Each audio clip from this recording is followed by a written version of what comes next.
We were to have Charlie, so just to sort of see him on screen, and he rang me last week to say, got some bad news, I'm really sorry, but I've got to do a very important trip to the US. They had like one of their biggest customers, I think. Simon will be able to tell us a little bit more, that was like the same day as this event, and he was very, very apologetic, and Simon very kindly stepped in and offered to take his place. So Simon Young is the VP of Engineering at Halter.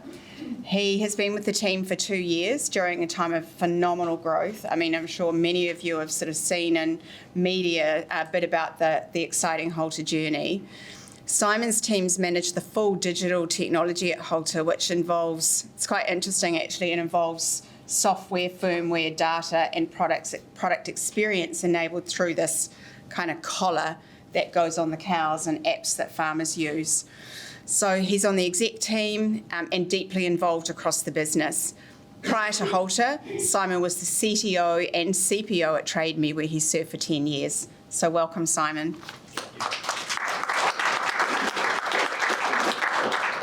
Thank you, Amanda, for that kind introduction. And yes, apologies, I'm not Charlie. As I sort of put the slide up here because I wanted you to see what he looked like. He wanted me to do this for him. I said I wasn't going to go full bald, so not fully committed, but there's still time in the future for that. Ironically, he is actually accelerating revenue growth globally right now. He's over in the US, as Amanda said, so feels like he's still living the spirit of this talk, even if he's not here in person. So thanks very much for having me. I want to give you a little bit of background on Halter, who we are. Maybe you might have heard of us. We are a high-tech Kiwi startup. We work in that intersection between hardware and software, so we're a hardware-enabled SaaS business. And our mission is pretty simple: to unlock the connection between animals and humans. We were founded in 2016 by a guy called Craig Piggott, who's our CEO and founder. And he has worked previously at Rocket Lab, and where we met Pete Beck, and the relationship formed there. And kind of the rest, they say, is history. So what we build is these two things: a solar-powered GPS-enabled smart collar, which we use for managing dairy cows. Here's the beautiful latest generation of our collar. Obviously, unlike some hardware products, we have to design it for pretty rough conditions, and this is actually what they mostly look like most of the time. They usually are covered in all sorts of things. Cows don't really care. They're wearing an expensive piece of jewellery. So we have to design our products to make sure that they can withstand all the elements that they're in. We're the only product of this kind in the world that can guide and move cows around the farm. So this is a great image, which I think captures exactly what we can do here. This is our sort of virtual fencing piece, which shows this cow in the foreground here, eating on the graze line there, we call it, which is that line between the eaten pasture and the uneaten pasture. And she's being held there through an interaction with the collar that convinces her to stay on the right side of that line. So that allows farmers to not use brake fencing and all of the labour and savings that go with that. So we are about increasing profitability on the farm. Mainly that's around increasing production gains. So the pasture management piece, which you can enable by having these cows which can be moved around in their own time across pasture, also reduces the on-farm workload by automating all the movements. So these girls are held in this virtual brake. There was no farmer present to put up a brake fence. The farmer may even have been in a different city or even a different country to have enabled this brake management. So there's a lot of labour saving there as well. So I want to show you Sarah. This is one of our farmers, and Anne was talking about value, and this is sort of certainly how we think about the thing we're unlocking for someone like Sarah. So Sarah will save 40 hours per week through labour savings and other efficiencies. More importantly, she'll grow more grass. If you talk to any dairy farmer in New Zealand, they'll say they're actually really a grass farmer rather than anything else. And they proactively manage the health of their cows, and then also can start to unlock environmental benefits, such as fencing off waterways in a virtual manner, and then reducing nitrogen usage by understanding where cows are spending most of their time. As I said, we've also had farmers who have run their farm from all over the place. One of our very early farmers actually spent a year in France, running his farm from France and giving full control of the day-to-day operations to a farm worker. So it's a pretty powerful product. And then excitingly, and I just sort of dropped this in, just last week we released an alert for some of our health products, and we're able to proactively catch a rapid onset illness for one of our farmers in Canterbury, who actually was able to intervene and save the lives of 10 cows that otherwise he wouldn't have known about. It's a very rapid onset. And because we can monitor the behaviour and health of our cows, we were able to intervene and help them save those cows' lives. So it's a pretty privileged mission we're on to help New Zealand dairy farmers and soon globally to really help unlock all this value. So in terms of growth, so I'm a little bit out of my depth here being a nerd and a VP engineering, but Charlie schooled me well, so we'll see how we go. Just want to leave you with this really comprehensive slide here, which shows a big black bar and then some small grey bars. Basically, New Zealand's a really, really big market. It's the best place in the world to be doing what we're doing, or at least to start doing what we're doing, which is pasture-based dairy. New Zealand is, you hear a lot about it in the media, and it's for good reason. New Zealand is internationally phenomenal at what we do, which is to convert grass into milk and dairy products. There are more cows or dairy cows in New Zealand than the UK, Ireland, and Australia combined. And so actually for us, when we talk about growth, entering a market like, say, Canterbury is actually as big of a deal as a typical New Zealand company entering, say, the US or the UK. Just going across the strait on the ferry is a bigger difference for us as it is going across on a plane. So in terms of our growth over the last little while, here's some vague hand-wavy numbers. You're not allowed to do yeah, I'm keeping the kind of secret source too secret. But basically, a year ago, we had a handful of customers. We were deploying roughly about a customer a month. And when we say customer, we mean really a farm. And so if you think about seats, if I was using a kind of more of a SaaS methodology, every farm is about 300 to 2,000 seats. Every cow gets a collar. So we sell one, we get kind of 300 to 2,000 users, which is pretty cool. But yeah, in terms of number of customers, farmers, we were deploying about once a month. Obviously, we're just in the Waikato, just down the road, which is where it's our kind of spiritual home, and also where our founder grew up. And then in terms of segments, we're really targeting just owner-operators, and then we had a small sales team of 2 people. Now we're on a lot of customer farms. We're roughly growing at about a farm a day is our kind of deployment rate. So that is a sense of the scale shift that we're undergoing at the moment. We're also all over New Zealand now. We're not just in the Waikato, we're in Canterbury, and we've just recently unlocked a kind of nationwide expansion strategy. So if you have a dairy farm anywhere in New Zealand, come and speak to me afterwards, but also yeah, we can deploy there any stage now, which is great.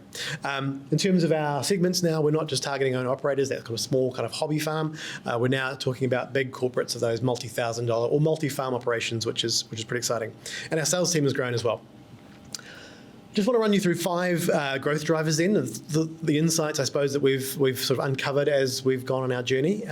We are still early days in our international expansion. As I say, Charlie's over there at the moment, sort of getting some boots on the ground to understand where our best entry point is. But as I say, market growth for us is a lot about expanding regionally as well, and there's a lot we've learned from just doing that. So I say we've moved up market, which is to go from that owner-operator to a corporate environment uncomfortably early. So we don't like doing things comfortably at Halter. We like to push the boundaries. Pete Becker's one of our board members, and he's great saying that if the laws of physics allow it, then humans can do it. And so we certainly take that to heart. We're only stopped by the laws of physics. So now we're all up and down the country. We've learned a lot though.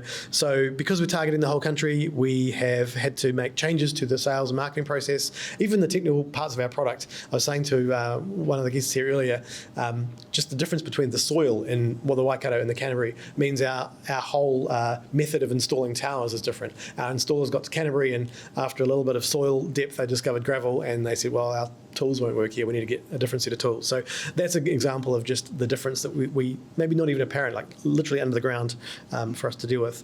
But I guess the key thing here is that the learning comes from doing it. We can do some desk-based research and we can theorize all we like, but it's only when we get boots on the ground and spades in the ground and collars on cows that we really understand what's going on in that market. And Charlie's certainly doing that now. He's over there, boots on the ground. Also, in terms of Canterbury, where we're expanding, we expanded massively. We tripled the average customer value of deals because Canterbury farms are 3 times larger than they are in the Waikato typically. It means we have to really think about our customer and have this customer-centric mindset, and we have to be curious about what customers want. We can't assume we know what they want. We have to go with that value mindset and sort of talk about how we can help customers. all of this expansion into Canterbury and around New Zealand gives us this confidence to go global and to go international. And we are seeing, as we start to talk to international farmers, a lot of the same things we're seeing when we talked to the Canterbury farmers. What they need and how our product can fit is proven to. The lessons we learned in Canterbury are proven to be true globally. And yeah, there's no proxy for boots on the ground. In terms of the commercial aspects, we are building a scalable revenue model. We switched from this 12-month monthly payment, sort of typical SaaS model, to a 12-month paid up front. We're in the hardware-enabled SaaS business, and so we have a lot of cost up front in terms of buying and procuring all of our hardware to give to the farmers. So aligning our sales and commercial model to that makes a lot of sense if you think about it. We've also, as Aaron was saying, we've substantially lifted price. We were on that early curve that Amanda showed, down in this kind of scrappy startup, didn't really know too much about pricing, and so we came up with a number largely on the back of a napkin. Now that number is generated based on value, and so our job is to get a return on investment. We have to earn the right to be on the farm, and so our job is to help farmers increase their productivity, their profit, and we only do that if we can prove that there's value from our product. And so we really take a value lens on how we price our product these days. And we also lock in the relationship for 2 years typically. In that 2 years, farmers get all the benefits that we are working on and constantly releasing features. We have a very agile kind of Silicon Valley mindset in terms of how we release stuff very rapidly, and that's quite a refreshing thing for an industry that typically doesn't see that kind of rate of change, certainly not for free.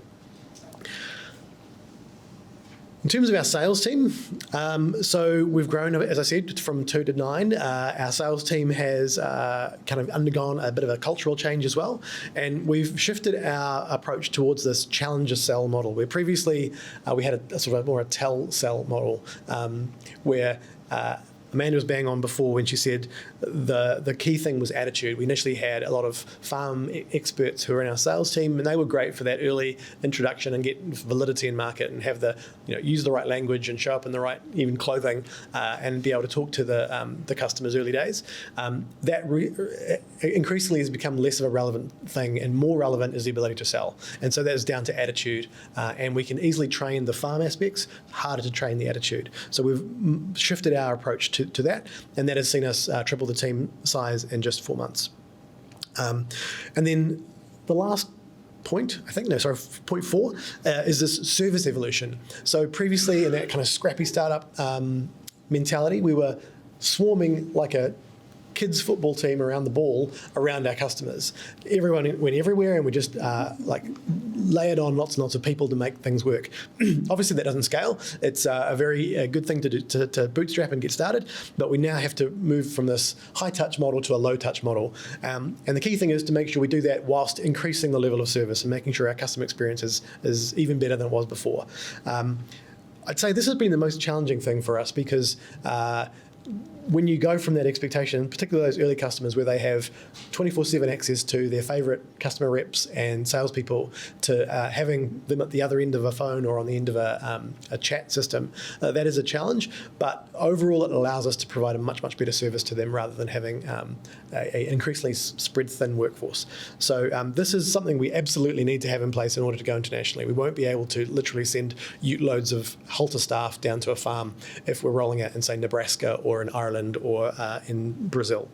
That just won't work. And so this is probably the area that we find in the most challenges. And so those challenges at the seams between teams is really the key takeaway here. Is we have to manage and set expectations internally as well as externally with our customers, to ensure that we hand over the relationships from the BD and sales team to our customer success teams, and even to our product teams who then interact with our customers. And then lastly, and my favourite area, is product. And so we're obviously having to build the product itself for scale too. So it's not just about the processes and the teams, but it's also what the actual thing is. And so we have to accommodate for the needs of different users and different segments. Obviously, we've got those owner-operators, which are our initial core, now more corporates, and now we're seeing international corporates as well.